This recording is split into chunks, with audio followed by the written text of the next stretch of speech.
Adventures in Vibecoding continues.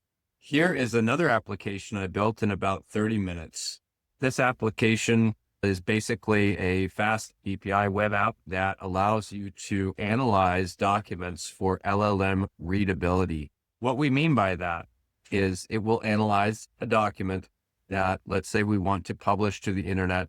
We want that document to be easily discoverable, easy to index on, and easy to train and then also do inference for LLMs. So as we move into this world where LLMs are really our partners in knowledge, we want to make life easier for LLMs. And at the same time, it's going to help people discover our content.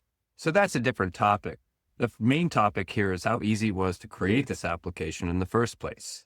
So here's the README. This is about 250 lines of Python code.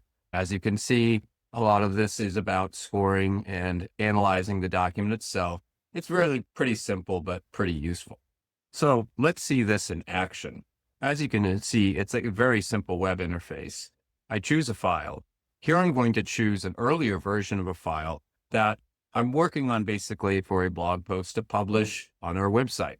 Very quickly, it analyzes the file and gives it a score. And this is a 0 to 100 score that basically tells you how readable it is by LLMs, and then offers you suggestions to make it more readable.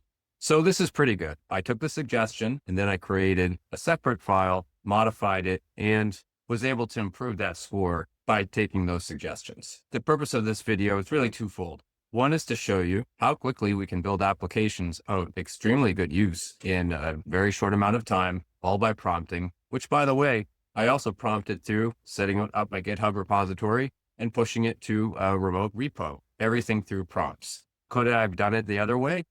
Sure, this was faster. And this is up and running, useful on my desktop, and I will use this every day to make sure my content is very LLM readable, as we all should.